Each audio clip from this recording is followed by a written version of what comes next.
Hello students, good morning and welcome back to the next session of this video lecture, right?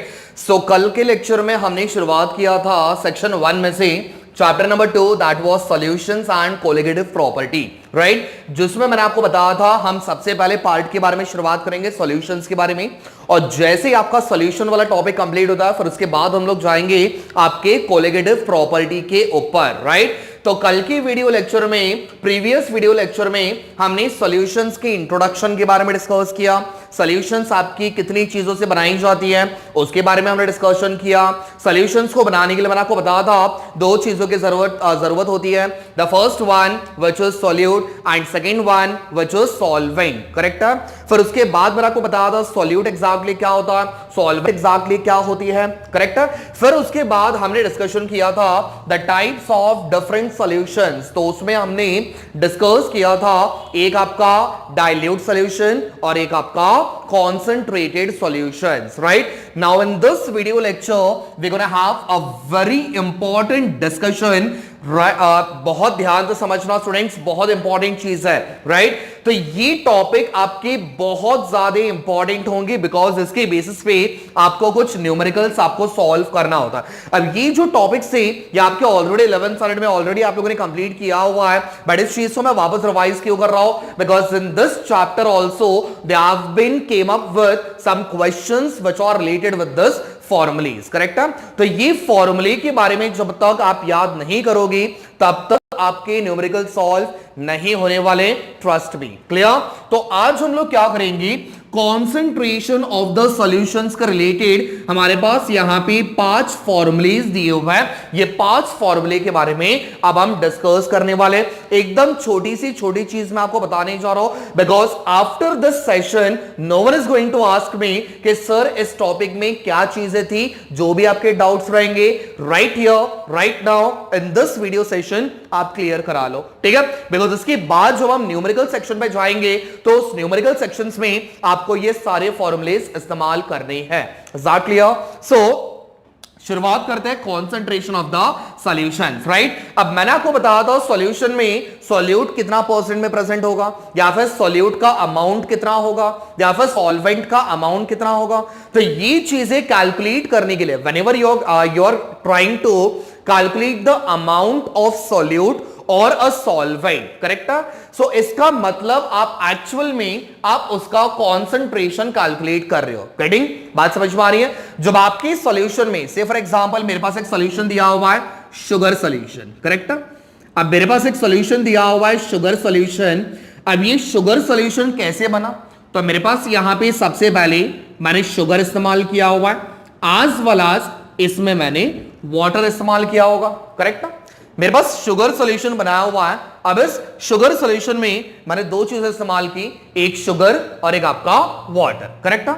ना suppose अगर मैंने बोला कि sugar हमारा क्या बनेगा, सॉल्यूट, एंड वाटर हमारा क्या बनेगा, सॉल्वेंट, करेक्ट है?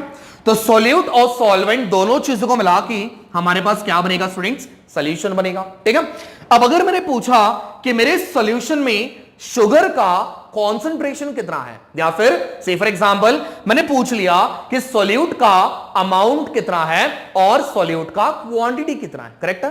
वेयर सॉल्वेंट का अगर मैंने पूछा अमाउंट या फिर कॉन्सेंट्रेशन कितना होगा, तो ये चीज आप डायरेक्टली नहीं बता सकते। तो what we have to do is हमें इस चीज को कैलकुलेट करना होता है with the help of different formulae, correct है? तो यहां पे जब आप कोई भी सॉल्यूशन का कॉन्सेंट्रेशन कैलकुलेट करते हो, so we have 5 different formulas. From that, the first one which is percentage by mass, second one which is percentage by volume, third one which is very important, mole fraction, fourth one which is molarity, and fifth one that is molality, right? अब यहां भी बहुत ज्यादा important term molarity और molality, ये दोनों terms के बारे में आपको बहुत ज्यादा डिटेल में डिस्कस करना है, clear?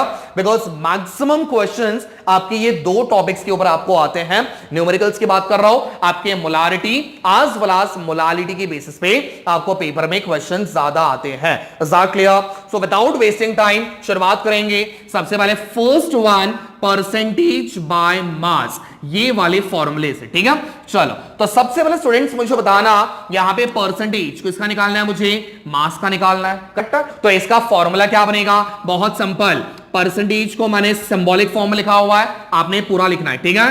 So percentage by mass which is equals to, सबसे पहले मास ऑफ सॉल्यूट, अगर आपको सॉल्यूट का निकालना है तो ऊपर आ जाएगा mass of a solute upon that is divided by mass of a solution. Clear है, तो यहां पे आपका फॉर्मूला बनेगा mass of a solute upon mass of a solution. Now whenever the question comes in terms of percentage, अगर मुझे percentage calculate करना है तो you have to just multiply with 100। Is that clear? तो पहले वाले का फॉर्मूला क्या बनेगा, percentage by mass is equals to mass of a solute upon mass of a solution into 100। Clear? Now what about mass of solution, अगर मुझे मास of solution निकालना है तो ये मेरे पास डायरेक्टली दिया हुआ नहीं रहेगा, तो हमें क्या करना पड़ेगा, मास ऑफ अ सॉल्यूशन अगर मुझे निकालना है तो आपका फॉर्मूला क्या बनेगा, फटाफट ऊपर वाला same, mass of a solute that remain same whole divided by mass of a solution. कैसे पता चलेगा, तो सबसे पहले mass of a solute plus mass of a solvent, correct है। तो सॉल्यूशन का अगर मुझे मास निकालना है तो मेरे पास दो चीजें होनी चाहिए, मास of a solute plus mass of a solvent into 100। Is that clear? समझ में आ गया? तो ये बन जाएगा हमारा पहला फॉर्मूला परसेंटेज बाय मास, ठीक है। अगर आप इसको सिंबॉलिक फॉर्म में रिप्रेजेंट करना चाहते हो तो इसका सिंबॉलिक रिप्रेजेंटेशन कुछ इस तरीके से होगा। सो देयरफॉर परसेंटेज बाय मास अगर आपको सिंबॉलिक फॉर्म में रिप्रेजेंट करना है तो कर सकते हो। अच्छा, एक चीज याद रखो, जब आपके पास सॉल्यूट और सॉल्वेंट, इसको एक नंबर हम लोग रिप्रेजेंट कर देंगे ताकि इसके बाद आपको डाउट्स ना हो, ठीक है। जहां पे सॉल्यूट आपको दिखाई दिया ना स्टूडेंट्स, याद रखना, सॉल्यूट जहां पे दिखाई दिया वहां पे नंबर इस्तेमाल करना है 2, वरना सॉल्वेंट जहां पे आपको दिखाई दिया वहां पे नंबर इस्तेमाल करना है 1। ये आपके ऊपर डिपेंड है, बट आपके टेक्स्ट बुक में 2 1 ये वाली चीज आपको दी हुई है, तो हम लोग भी वही चीज इस्तेमाल करेंगे। आपको ए इस्तेमाल करना है, ए इस्तेमाल करो, बी इस्तेमाल करना है, बी। 2 3 4 whichever you like, आप वो नंबर यहाँ पे इस्तेमाल कर सकते हो। मैंने यहाँ पे सॉल्यूट को रिप्रेजेंट करने के लिए नंबर लिया हुआ है 2, वरना सॉल्वेंट को रिप्रेजेंट करने के लिए नंबर लिया हुआ है 1। Is that clear? समझ में आ गया? चलो, तो मेरे पास ऊपर बोला हुआ है मास ऑफ अ सॉल्यूट, ठीक है। तो मास के लिए हम लोग यहाँ पे रिप्रेजेंट करेंगे, mass is represented by the symbol W, ठीक है। मेरे पास सबसे पहले क्या बोला हुआ है, सॉल्यूट, मतलब यहां पे आ जाएगा 2, तो ऊपर आ गया W2 upon mass of a solute, तो यहां पे आ जाएगा W2 plus mass of a solvent, तो यहां पे आ जाएगा W1। क्लियर? इनटू 100। समझ में आ गया? तो ये बन जाएगा आपका symbolic form for the percentage by mass formula, ठीक है। समझ में आ गया? चलो नेक्स्ट हम लोग बढ़ेंगे परसेंटेज बाय वॉल्यूम। सेकंड हमारे पास दिया हुआ है परसेंटेज बाय वॉल्यूम, जैसे मैं यहां पे लिख रहा हूं तुरंत वहां पे उसका स्क्रीनशॉट निकाल लो या फिर उसको कॉपी करते जाओ, ठीक है, बिकॉज ज्यादा अगर टाइम लेंगे थोड़ा लेंथी हो जाएगा, ठीक है। So second formula percentage by volume, ठीक है। अब इसका फॉर्मूला क्या बनेगा, बहुत सिंपल है, बस ध्यान से देखो। सो अगेन सिंबॉलिक टर्म्स में इस्तेमाल कर रहा हूं, percentage by volume is equals to, जहां पे मास था वहां पे वॉल्यूम करना है, ठीक है। फॉर्मूले में स्लाइटली चेंज होगा, तो यहां पे आ जाएगा वॉल्यूम ऑफ, ऊपर क्या आएगा, solute, volume of solute whole divided by, नीचे आ जाएगा वॉल्यूम ऑफ सॉल्यूशन, करेक्ट है, और यहां पे आ जाएगा into 100 because they are asking me for percentage. तो परसेंटेज बोला मतलब आपको मल्टीप्लाई करना होगा इनटू 100 से। क्लियर? समझ में आ गया? चलो अब सेम चीज यहां पे भी फॉलो करेंगे। मेरे पास अगर यहां पे वॉल्यूम ऑफ अ सॉल्यूशन पूछा हुआ है, क्या पूछा हुआ students, volume of a solution, तो हमें क्या करना पड़ेगा, सॉल्यूशंस निकालने के लिए हमें क्या करना पड़ेगा, सबसे पहले volume of a solute plus आपका second volume of a solvent, correct है। तो आपका फॉर्मूला बन जाएगा, सारी चीज लिख के बता रहा हूं ध्यान से, मैंने यहां पे शॉर्ट में लिखा हुआ है, वॉल्यूम ऑफ, यहां पे आ जाएगा सॉल्यूट होल डिवाइडेड बाय, नीचे आ जाएगा volume of solute plus volume of solvent, clear, and into 100। ठीक है, समझ में आ गया। तो ये वाली चीज याद रखना, यहां से आपको सॉल्यूशन का वैल्यू मिलेगा। अगेन अगर आपको रिप्रेजेंटेशन सिंबॉलिक फॉर्म में करना है तो सिंबॉलिक फॉर्म में क्या हो जाएगा, फटाफट वॉल्यूम का सिंबल V, मेरे पास यहां पे दिया हुआ है सॉल्यूट, मतलब मुझे नंबरिंग लगाना है 2, सो ये बन जाएगा V2 divided by volume of a solute, again V2 plus यहां पे आ जाएगा वॉल्यूम ऑफ अ सॉल्वेंट, तो यहां पे आ जाएगा आपका V1 इनटू 100। क्लियर, समझ में आ गया। तो ये बन जाएगा आपका सिंबॉलिक फॉर्म में रिप्रेजेंटेशन। ठीक है, सारे फॉर्मुलेस अच्छे से याद रखना है, पहले बता रहा हूं, बिकॉज जब तक आप ये फॉर्मुलेस नहीं करोगे आपके न्यूमेरिकल्स नहीं होंगे। ठीक है, तो हमने यहां पे 2 फॉर्मुलेस कंप्लीट कर लिए। तीसरा फॉर्मूला अब हम डिस्कस करेंगे जिसका नाम दिया हुआ है मोल फ्रैक्शन। करेक्ट है। नाउ स्टूडेंट्स, मोल फ्रैक्शन से आपको क्या चीज समझ में आ रही है? फ्रैक्शन बोला हुआ है, फ्रैक्शन, जिसका मतलब क्या होता है, रेशियो। करेक्ट है, या फिर आप उसको बोल सकते हो डिवाइड कर रहे हो। करेक्ट है, चलो तो यहां पे तीसरे वाले के बारे में बात करेंगे, which is called as mole fraction. ठीक है, अब मोल फ्रैक्शंस आप यहां पे 2 चीजों का निकालते हो। मोल फ्रैक्शंस आप यहां पे 2 चीजों का निकालोगे। द फर्स्ट वन, ठीक है, मैं यहां पे सॉल्व करके बता देता हूं, मैं 2 चीजों का निकाल रहा हूं, डिवाइड कर दिया। ठीक है, the first one which is mole fraction of solute, पहले किसका निकालना, सॉल्यूट का निकालना, एंड दूसरा हम यहां पे कैलकुलेट करेंगे mole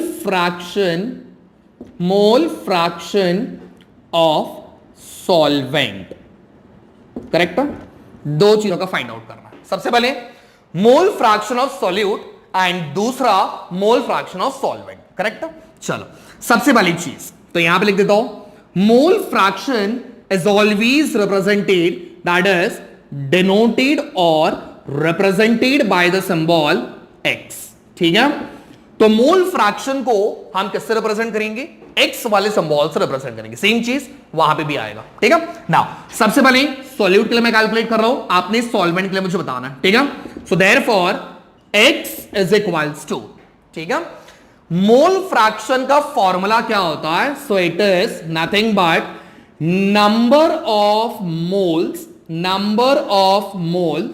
of solute, number of moles of solute whole divided by number of moles of solution। Clear, समझ में आ गया। तो यहां पे आ गया मेरे पास मोल फ्रैक्शन, फ्रैक्शन बोला मतलब आपने रेशियो निकाला। अब किस चीज का रेशियो, तो जब आपके पास सॉल्यूट बोला हुआ है, स्टूडेंट्स क्या बोला हुआ है, सॉल्यूट, तो फॉर्मूला बनेगा number of moles of solute whole divided by number of moles of solution. Is that clear, समझ में आ गया। तो जब मेरे पास यहां पे सॉल्यूट बोला हुआ है तो यहां पे आना चाहिए सॉल्यूट, और अगर मेरे पास सॉल्वेंट बोला हुआ है तो यहां पे आ जाएगा सॉल्वेंट। ठीक है, so number of moles of solute whole divided by number of moles of solution. अब जहां पे मैंने सॉल्यूशन बोला हुआ है इसका मतलब क्या आना चाहिए वहां पे, सॉल्यूट प्लस सॉल्वेंट। क्लियर, समझ में आ गया। चलो तो यहां पे हम लोग इसका इक्वेशन वाले फॉर्म में रिप्रेजेंट करेंगे। तो यहां पे सो देयरफॉर फटाफट मुझे बताना, x का मतलब मोल फ्रैक्शन, तो यहां पे आ जाएगा x। करेक्ट है, मुझे मोल फ्रैक्शन किसके लिए निकालना है, सॉल्यूट, रिप्रेजेंटेशन किससे करोगे, 2, तो यहां पे आ जाएगा x2 which is equals to, फटाफट नंबर ऑफ मोल्स। ठीक है, नंबर ऑफ मोल्स का सिंबल क्या बनेगा, n, सिंबल क्या बनेगा n। ठीक है, यहां पे लिख देता हूं। ओके, चलो अब मुझे यहां पे क्या दिया हुआ है, number of moles of solute, तो यहां पे आ जाएगा n2 होल डिवाइडेड बाय। ठीक है, चलो number of moles of solution, solution कैसे निकालोगे, सॉल्यूट प्लस सॉल्वेंट, तो यहां पे आ जाएगा n1 plus n2। Either you can write n2 plus n1 तो भी चलेगा, कोई प्रॉब्लम नहीं। ठीक है, तो x2 का वैल्यू मेरे पास क्या मिला, n2 upon n1 plus n2। ये किसका फॉर्मूला है, mole fraction of a solute. Correct है। अच्छा, इनकेस अगर मुझे यहां पे सॉल्वेंट का निकालना है, किसका निकालना है, सॉल्वेंट का, तो कैसे निकालोगे, ये वाला फॉर्मूला याद रखो, X2 वाला, ठीक है। अब सॉल्वेंट का अगर मुझे बोला हुआ है तो कैसे निकालोगे, तो फॉर्मूले में स्लाइटली चेंज करना है, जहां पे सॉल्यूट दिया हुआ है वहां पे सॉल्वेंट करना है, करेक्ट है। चलो आपके सामने सामने करके बता देता हूं, ध्यान से देखना। So mole fraction of a solvent, ठीक है, तो मोल फ्रैक्शन का symbol X which is equals to number of moles of solvent, जहां पे सॉल्यूट था वहां पे सॉल्वेंट करना है, होल डिवाइडेड बाय नीचे आ जाएगा number of moles of solution. Is that clear, समझ में आ गया। बाकी पूरा सेम रहेगा, बस जहां पे आपको सॉल्यूट था वहां पे सॉल्वेंट हो गया। अब इसी चीज को हम लोग इक्वेशन वाले फॉर्म में कन्वर्ट करेंगे। सो देयरफॉर फटाफट बताना, मोल फ्रैक्शन का सिंबल X, इस बार किसके बारे में, सॉल्वेंट, तो यहां पे आ जाएगा 1 which is equals to number of moles of solvent, फटाफट, तो यहां पे बन जाएगा N1 whole divided by N1 plus N2. So this is the formula for mole fraction of a solvent. Clear, तो हमने X1 की वैल्यू निकाल ली, हमने X2 की वैल्यू निकाल ली, ठीक है। अच्छा, हमेशा याद रखना, जब आपका सॉल्यूशन बाइनरी होता है, कैसा होता है, बाइनरी सॉल्यूशन होता है, तो हमेशा याद रखना ये बहुत इंपॉर्टेंट चीज है, ठीक है। सॉरी, तो जब आपका सॉल्यूशन बाइनरी होता है, बाइनरी का मतलब जिस सॉल्यूशन में दो कंपोनेंट्स होते हैं, the solution which consist of two components, correct है, तो आप उसको बोलते हो बाइनरी। क्लियर, समझ में आ गया। चलो, तो बाइनरी सॉल्यूशन के लिए हमेशा याद रखो x1 प्लस x2 की वैल्यू कितनी होती है, 1 होती है, करेक्ट है। सो x1 प्लस x2 की वैल्यू हमेशा 1 रहेगी, कौन से सॉल्यूशन के लिए, बाइनरी सॉल्यूशन के लिए। Now this is really very important, ठीक है, ये आपके आगे डेरिवेशंस में आपको आने वाला है, ठीक है। तो बाइनरी सॉल्यूशन बोला तो x1 plus x2 which is equals to 1, कैसे आ, तो इसके बारे में बता रहा हूं। So x1 plus x2 which is equals to, x1 की वैल्यू क्या है, यहां पे मैंने सॉल्व करके दिया हुआ है, तो यहां पे बन जाएगा n1 upon n1 plus n2, correct है, बीच में प्लस x2 की वैल्यू, सो n2 upon n1 plus n2, correct है, समझ में आ गया। नाउ दोनों का डिनोमिनेटर सेम है, इसका मतलब यहां पे आ जाएगा कॉमन n1 प्लस n2, और ऊपर वाले को प्लस करना है n1 प्लस n2, करेक्ट है, समझ में आ गया। अब ये दोनों चीजें कैंसल हो गई तो मेरे पास क्या बाकी बचेगा, 1, so x1 plus x2 which is equals to 1, समझ में आ गया। तो बाइनरी सॉल्यूशन के लिए हमेशा याद रखना x1 प्लस x2 की वैल्यू हमेशा 1 होती है। क्लियर, समझ में आ गया। सो फार किसी को भी इसमें डाउट नहीं होना चाहिए। स्टिल अगर किसी को डाउट रहेगा तो प्लीज इसके अंदर मुझे कमेंट सेक्शन में मेंशन कर दो, ठीक है। अब रही बात आपके दो फॉर्मूलेस की, आपका एक फॉर्मूला दिया हुआ है मोलारिटी का, एक फॉर्मूला दिया हुआ है मोलारिटी का, और एक फॉर्मूला आपका बचेगा मोलालिटी का। Now this is really very important. इस टॉपिक को हम नेक्स्ट वाली वीडियो सेशन में डिस्कस करने वाले, क्यों, बिकॉज अगर इस टॉपिक को मैंने अभी पढ़ा दिया तो स्टूडेंट्स वीडियो थोड़ा सा ज्यादा लेंथी हो जाएगा और शायद आपको कहीं ना कहीं पे बोर हो जाओगे, ठीक है। तो इस टॉपिक को मुझे डिटेल में डिस्कस करना है। मोलारिटी एग्जैक्टली क्या होता है, मोलालिटी एग्जैक्टली क्या होता है, इस चीज के बारे में हम डिटेल में डिस्कस करेंगे, हैविंग सम एग्जांपल्स आल्सो, ठीक है। तो फिलहाल आप लोगों ने क्या करना है, ये सारे टॉपिक्स को ध्यान से समझना है, सारे फॉर्मूलेस अच्छे से याद कर लो, फिर उसके बाद नेक्स्ट वाले सेशन में हम इन दोनों चीजों के बारे में डिस्कस करेंगे, ठीक है। चलो, thank you so much, stay tune for the next video.